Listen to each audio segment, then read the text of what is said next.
Guys, ang pag-uusapan natin ay yung nakita po nating write-ups coming from Chismoso Facebook page na may 192,000 followers. At ayon dito guys, sino daw para sa atin ang pinakamahusay or pinaka-the best noontime show host dito sa bansa? So dito guys, may kita po natin. Ito guys, oh. Yan. Makikita natin dito guys na ang pagpipilian ay sina Bossing Vic Soto, si Vice Ganda at Willie Revillame. At sa palagay ninyo guys, kung kayo ang tatanungin sino para sa inyo ang may tuturing natin na pinakamahusay pagdating sa pag-host. So kilala naman po lahat guys, kumbaga kilalang magagaling ang mga nabanggit nating pangalan, sina Bossing Vic Soto, Vice Ganda, Willie Revillame, may tuturing natin na higante yung mga pangalan nito pagdating sa hosting job sa noontime program. At hindi natin basta-basta pwedeng maliitin kung sino man po sa kanilang tatlo dahil malaki na nga po ang na-contribute nila sa kasaysayan ng entertainment industry dito sa bansa. So, ito po ay pa-survey lamang po. Kumbaga, inilathala po ito ng Facebook page na ang pangalan po ay Chismoso. Chismoso Facebook page. So, sasagutin lang natin to guys. Sasagutin po natin yung write-ups niya na ito na kung saan ay para, sino daw para sa atin ang maituturing na pinaka-the best or pinaka-mahusay na noontime program host sa bansa.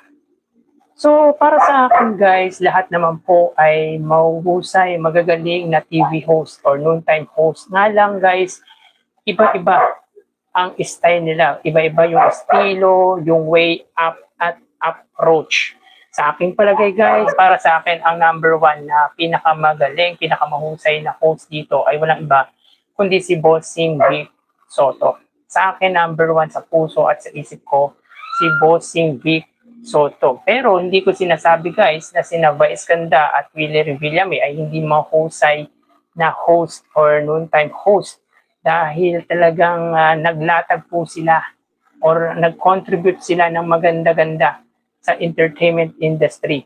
So para sa akin, si Bossing Vic Soto po ang pinakamahusay. Number one po sa akin, sa puso at isip ko, si Bossing Vic Soto. Iba-iba po kasi guys talaga yung estilo nila eh.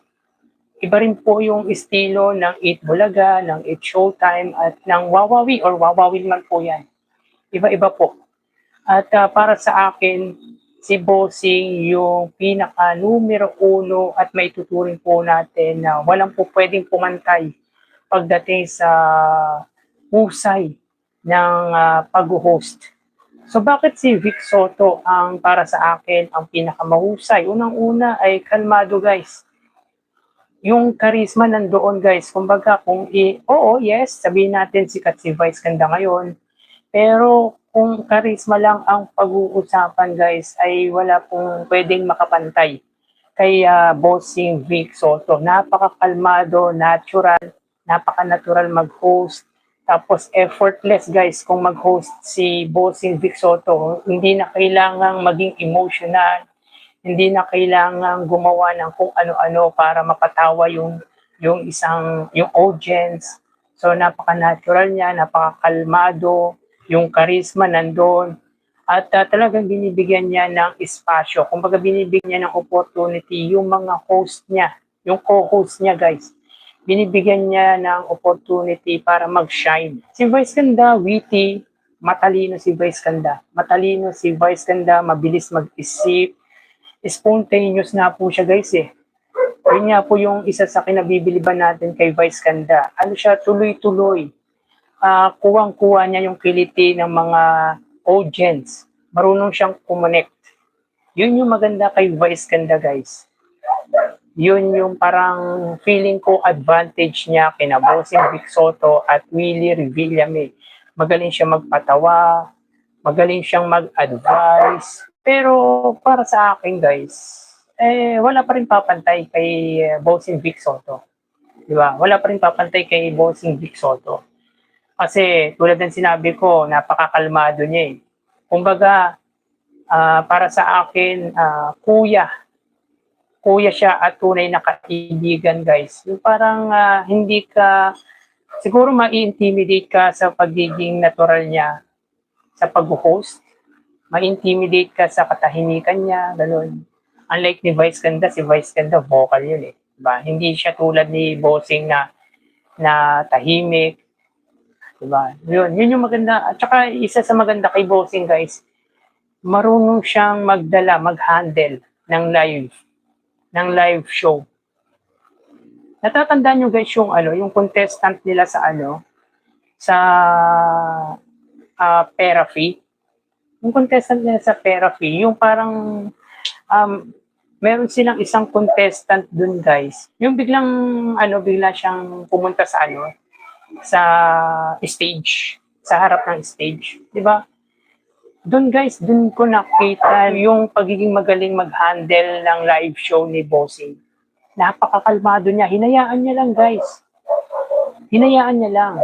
Hindi, kumbaga nag-observe siya kung anong gagawin nito. Hindi siya nagsalita, hinayaan niya lang. Tapos, nung nakita niyang kalmado na, inano niya pa rin. Di ba? Ang galing ng pagkaka-handle ng Eat Bulaga ni Boss Soto sa mga ganong sitwasyon. Doon ako napahanga kay Bossing guys. Kung paano siya mag-handle ng live show. Lalo na yung mga sitwasyon na tulad na merong isang contestant na parang nawala sa sarili. Natatandaan niyo yun guys? Na parang hindi niya alam kung anong gagawin. Di ba? Doon, napaka-kalmado, relax na relax ni Bossing Vic Soto. Kaya yan yung sa palagay kong isa sa naging advantage ni Bossing Vic Soto kina Vice Ganda. Si Vice Ganda guys, energetic.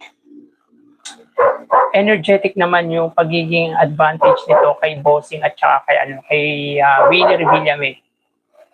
Alam niya kung paano kunin yung kiliti ng audience, yung mga manonood niya, mabilis mag-isip, spontaneous na guys mabilis mag-isip at may tuturing natin na matalino talaga si Vice Ganda. 'Di ba? Yun yung maganda kay Vice Ganda. Hindi ko naman po si Bossing Vic Soto matalino din in a way na pagiging kalmado nga niya. Marunong din siyang connect sa audience, sa tao. Lahat naman guys yung tatlong yan, si Willie Revillame, si Vic Soto, si Vice Ganda, ay magagaling na host po yan. Magagaling na host pero iba-iba lang po ang style. Si Bossing ay kalmado, si Vice ay super energetic. Si Willie Revillame, yes, energetic din. Energetic, maingay pag nag-host. Kaso nga lang, ang pangit kay Willie Revillame ay masyadong emotional. Yun lang yung hindi ko gusto kay Willie Revillame, pero hindi po natin po pwedeng baliwalain ang husay din ito pagdating sa hosting style. So para sa akin, ang pinaka-the best noontime show host sa bansa, number 1 ko ay si Bossing Vic Soto. Bakit si Bossing Vic Soto? Yun nga, tulad ng sinabi ko, napaka-natural niya mag-host. Napakakalmado. Diba? Yung charisma guys, nandoon. Hindi nawawala. Kahit ilang dekada na po siyang bahagi ng pananghaliang programa, yung charisma nito ay hindi po nawawala. Diba? Tapos, yun nga, yung paano mag-handle ng live show, ng mga sitwasyon. At binibigyan niya ng opportunity na mag-shine yung mga co-host niya. Si Willie Revillame, yes, magaling na host po yan. Magaling na host at kitang-kita naman po natin nung time ng Wawawi. Talagang nakikipag-dikdikan yan pagdating sa rating sa Eat Bulaga. Talagang grabe yung sikat ni Willie Revillame nun. Nga lang kay Willie Revillame guys, palagay ko masyadong pabida. Yun lang yung feeling ko Masyado siyang ma-authority. Alam mo yun? Siya yung pinakamataas. Parang ganun guys. Yun yung bagay na hindi natin makikita kay Bossing Vic Soto. Hindi siya ma-authority tapos hindi na kailangan magsalita ni Bossing Vic Soto para respetuhin siya ng mga tao. Ganun si Bossing. Si Vice Ganda kasi guys, bukod sa matalino talaga, mabilis mag-isip, ay may mga negative din kasi si Vice Ganda eh. Tulad ng tulad ng sa mga contestant, minsan na-o-offend niya. Yung mga manonood niya, na-o-offend niya, di ba? Yung mga, nababasa lang po natin, pero base rin sa observation natin. Si Willie Revillame, isa sa pangit sa kanya, guys, is yung, yung pagiging stricto niya. Napaka-emotional ni Willie Revillame.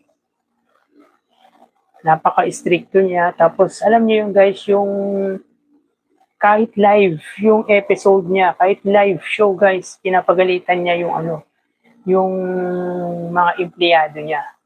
'Di ba? Yun yung bagay na hindi nagawa or ginagawa ni Bossing Vic Soto. Simula nang nanood ako ng 8 Bulaga, siguro mga late 2000 or mga early 2000, ay never ko pong nakitaan na nagalit si Bossing, nang pahiya si Bossing sa 8 Bulaga. Never po natin nakitaan si Bossing. Napakakalmado, napaka-relax. At saka may kita mo doon, guys, yung yung pagiging kuya niya sa 8 Bulaga. Nandun, guys, eh. Hindi niya na kailangang magsalita para para respetuhin siya. Yung aura niya lang, yung presensya niya lang, guys.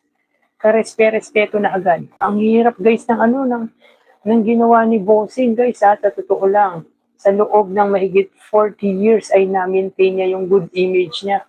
Maraming basher, guys, si Vice Ganda. Dahil nga sa estilo niya, minsan naiinsulto yung mga contestant. Ganon din po si Willie Revillame. Isa nga sa katangian na ayaw nga po ng audience or viewers ni Willie Revillame ay yung pagiging stricto nito. Diba?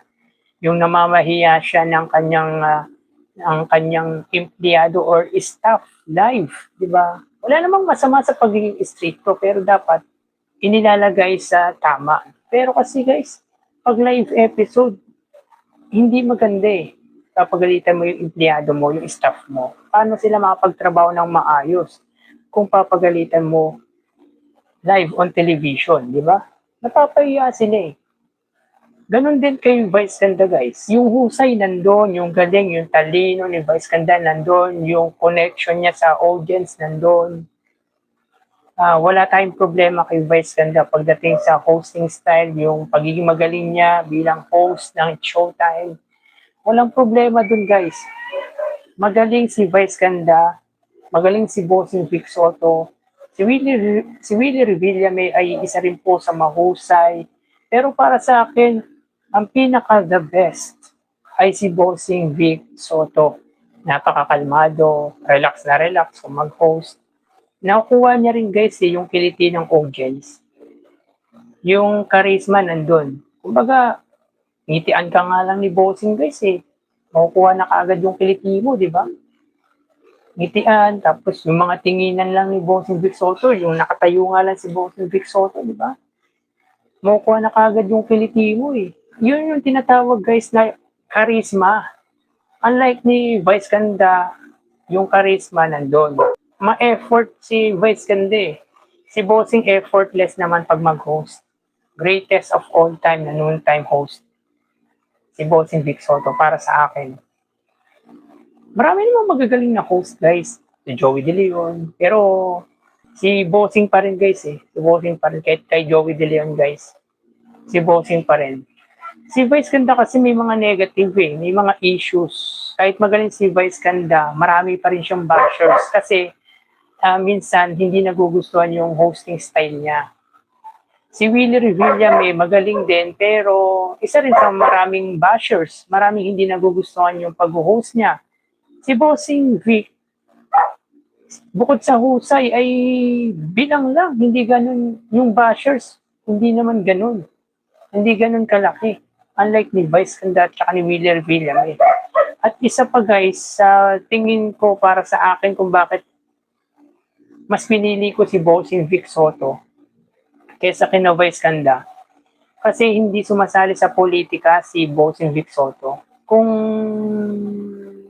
magsalita man about politics is lang, kahapyaw-hapyaw. Hindi yung very vocal, guys, when it comes sa usaping politika. Si Vice Ganda, guys, very vocal. Wala namang masama. na maging vocal ka sa when it comes sa politics. Wala namang masama, okay din naman kasi yun, guys. Okay din naman kasi yun.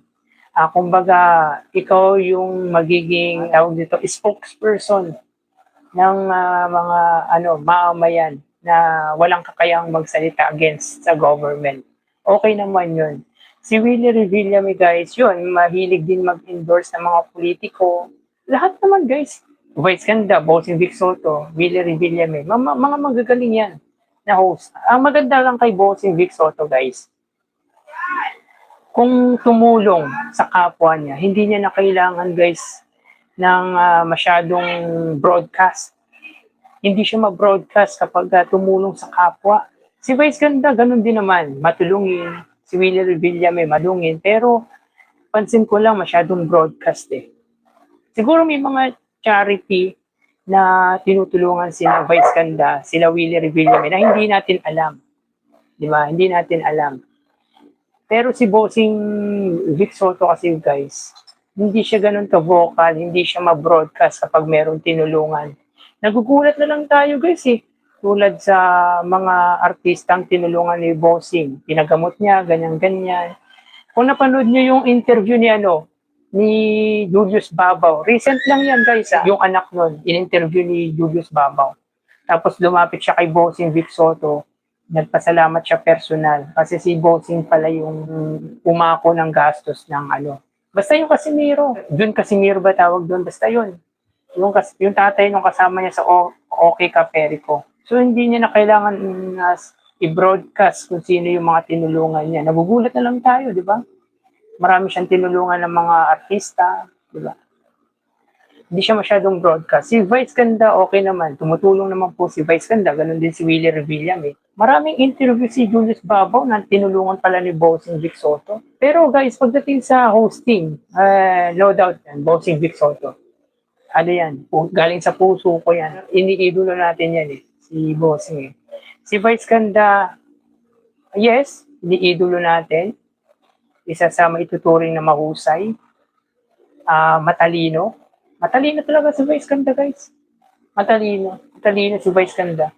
Sorry sa mga syempre baka mamaya masira yung pelikula ni Bossing at saka ni Vice Ganda. Lang po to, sinagot lang po natin yung parang pa-survey ng chismoso kung sino yung para sa atin yung mahusay or the best noontime show host sa bansa. Sinabi lang po natin, yung opinion lang po natin kung bakit ayaw po natin kay Vice Ganda, kay Willie Revillame.